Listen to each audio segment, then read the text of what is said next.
بسم اللہ الرحمن الرحیم۔ السلام علیکم ناظرین۔ تو آج ہم بات کرنے والے ہیں دنیا میں زندہ شخص کو عذاب قبر۔ چند سال قبل ایک جماعت مانسیرا سے آگے ایک چھوٹے سے قصبے میں گئی۔ اس جماعت میں ایک شخص ڈاکٹر محمد تھا۔ ان کا بیان ہے کہ مسجد سے باہر ادھر ادھر کافی لوگ فارغ بیٹھے تھے۔ ہم ان لوگوں کے پاس گئے اور مسجد میں آنے کی دعوت دی تاکہ وہ مسجد میں شریک ہو سکیں۔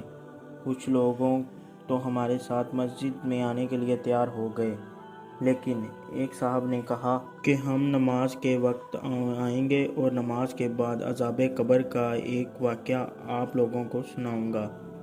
چنانچہ ظہر کی نماز کے بعد یہ شخص ہمارے پاس بیٹھ گیا اور اپنا تعارف کروایا کہ وہ ایک ریٹائر فوجی تھا۔ اس فوجی کا بیان ہے کہ 1965 کی پاک و ہند جنگ میں قبرستان میں اسلحے کا ایک عارضی ذخیرہ یعنی کیمپ بنایا گیا تھا اور کچھ نوجوان ان کے ساتھ اس ڈیوٹی پر تھے۔ دن کا وقت تھا اور کوئی خاص کام نہیں تھا، چنانچہ اس نے قبرستان میں گھومنا شروع کر دیا۔ اس کا گزر ایک پرانی قبر کے پاس سے ہوا تو یوں محسوس ہوا جیسے قبر کے اندر سے ہڈیاں ٹوٹنے کی آواز آ رہی ہے۔ اس فوجی جوان نے بتایا کہ میں نے بندوق کے بٹ کے ساتھ قبر کی اینٹیں ہٹائیں تاکہ دیکھوں کہ یہ آواز کیسی ہے۔ جیسے جیسے میں نے مٹی ہٹاتا گیا، آواز اور تیز ہوتی گئی۔ میری دلچسپی اور خوف بھی بڑھتا گیا۔ دن کا وقت تھا، روشنی خوب پھیلی ہوئی تھی۔ کیا دیکھتا ہوں کہ قبر کے اندر انسانی ہڈیوں کا ایک ڈھانچہ پڑا ہے اور اس پر چوہے کی شکل کا ایک جانور بیٹھا ہوا ہے، اور جب وہ منہ اس ڈھانچے پر مارتا تو سارا ڈھانچہ اکڑ جاتا اور ہڈیوں کے ٹوٹنے اور چٹکنے کی آوازیں آتی۔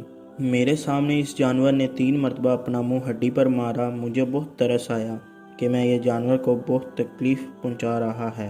چنانچہ رائفل سے جب میں نے اس جانور کو مارنے کا ارادہ کیا تو وہ مٹی میں چھپ گیا۔ تھوڑی دیر کے بعد وہ جانور قبر سے نکل کر میری طرف لپکا اور میرے اوپر ایسے دہشت سوار ہوا کہ میں اسے مارنا بھول گیا اور اپنی جان بچانے کی خاطر بھاگ کھڑا ہوا۔ کافی دور جانے کے بعد میں نے مڑ کر دیکھا تو وہ جانور میرے پیچھے تیزی سے بھاگتا آ رہا تھا۔ قریب ہی پانی کا ایک گڑھا تھا۔ اس جانور سے بچنے کے لیے میں نے اس گڑھے میں چھلانگ لگا دی۔ میں نے پیچھے مڑ کر دیکھا تو جانور گڑھے کے کنارے پر رک گیا اور قدرے توفق کے اس نے اپنا منہ پانی میں ڈال دیا۔ یکدم پانی کھولنے لگا۔ میں بھاگ کر گڑھے سے باہر نکل آیا۔ میری ٹانگیں جل رہی تھیں، وہ جلد سرخ ہو گئی تھیں اور جلے ہوئے پانی والے پھوڑے بھی بن چکے تھے۔ درد کی شدت سے میرا چلنا محال تھا۔ میں نے اپنے ساتھی کو آواز دی تو جب میں نے پیچھے مڑ کر دیکھا تو کچھ نہ تھا بلکہ وہ جانور غائب ہو چکا تھا۔